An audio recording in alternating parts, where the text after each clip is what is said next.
नमस्कार शेतकरी बांधवांनो. बऱ्याच शेतकरी बांधवांना पोखरा महाडीबीटीमध्ये अर्ज कसा करावा हे माहीत नाही. तर मी आज आपल्याला लाईव्हमध्ये सर्व दाखवणार आहे. तर महाडीबीटीमध्ये अर्ज करण्यासाठी सर्वात अगोदर महाडीबीटीच्या पेजवर जायचं. त्याच्यानंतर आपला फार्मर आय डी, जो आपला फार्मर आय डी बनवलेला आहे तो फार्मर आय डी टाकून OTPची वाट बघायची. त्याच्यानंतर OTP येईल आपल्याला. तो OTP जे मी आपल्याला दाखवत आहे याच्यामध्ये आपण OTP टाकून आपण लॉग इन करू शकतो. जर टोकन यंत्र आहे ते टोकन यंत्र सर्व शेतकऱ्यांना खूप कामाचं राहते. त्यासाठी आपण अर्ज कसा भरायचा ते मी आपल्याला दाखवत आहे. आपण OTP टाकल्यानंतर आपण आपल्या साईडवर पुन्हा लॉग इन आपण साईडवर जातो. साईडवर गेल्यानंतर आपली प्रोफाईल जर अपूर्ण असली तर पूर्ण करून घ्यायची. आता या शेतकऱ्याची प्रोफाईल अपूर्ण आहे तर आपण ही प्रोफाईल आता मी सध्या पूर्ण केली.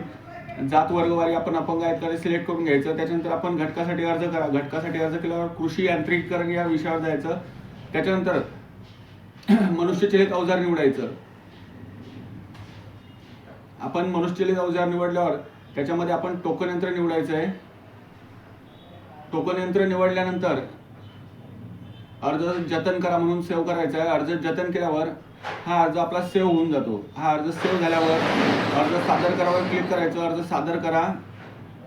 त्याच्यानंतर आपण पुन्हा एकदा अर्ज सादर करा. त्याची एक फी राहते, ती फी आपण इथून भरून द्यायची. मेक पेमेंटवर गेल्यावर आपण गुगल पे, फोन पेवरून सुद्धा ही फी भरू शकतो. या प्रकारे आपण अर्ज सबमिट करू शकतो. व काही अडचण आल्यास नक्की कमेंट करा मित्रांनो.